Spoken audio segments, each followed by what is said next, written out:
Alors bonjour, je vais vous donner quelques petits trucs pour optimiser la gestion de votre flux de travail dans l'application Google Classroom.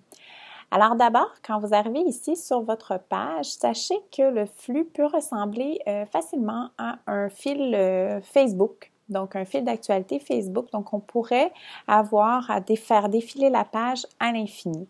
Donc pour mieux gérer, je vais vous recommander quelques petits paramètres pour vous aider.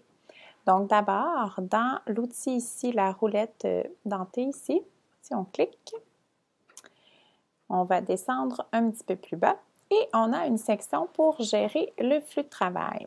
Donc, ici, ce que je vous recommande en début d'utilisation, c'est de permettre soit que seulement l'enseignant peut publier des publications, donc c'est redondant un petit peu, ou les élèves peuvent ajouter des commentaires. Donc, je vous recommande une des deux options pour éviter justement que votre flux soit en fait là, teinté de plusieurs messages d'élèves.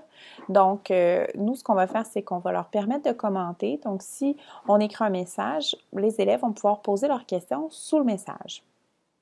Aussi, on peut gérer les notifications.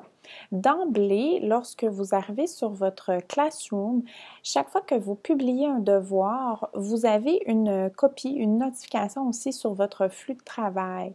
Donc, moi, je veux vraiment utiliser le flux comme un endroit où j'ajoute un message, où je pose une question à mes élèves, donc un endroit de conversation et non pas juste un endroit de notification.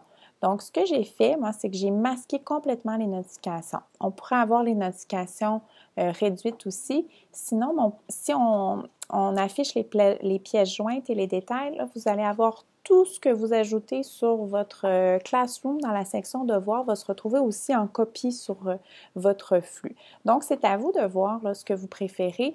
Moi, je préfère vraiment masquer les notifications. Puis aussi, je ne veux pas afficher les éléments qui ont été supprimés. Et je pourrais ici, donc, envoyer un résumé au représentant légal. Le représentant légal, en fait, on parle du parent que vous aviez, vous auriez, par exemple, jumelé à l'enfant. Donc, vous pourriez l'activer pour que le parent puisse recevoir un bref survol, là, si je vous montre ici un exemple de ce que l'élève reçoit. Donc, vous pouvez aller vérifier ici à quoi peut ressembler le récapitulatif. Donc, voilà, ça ressemblerait à ça, ce que le parent pourrait recevoir dans son courriel. Alors, voilà pour les paramètres. Donc, moi ici, j'ai décidé d'ajouter, par exemple, un plan de travail ou un petit message qui rappelle aux élèves certaines consignes. Chaque publication peut être, enfin, on peut générer un lien pour chacune des publications en copiant le lien. Donc, vous pourriez utiliser ce lien-là, puis l'envoyer par courriel, par exemple, pour être certain que l'élève reçoive le bon message. Alors voilà, c'était les petits trucs pour mieux gérer votre flux sur Google Classroom. Merci.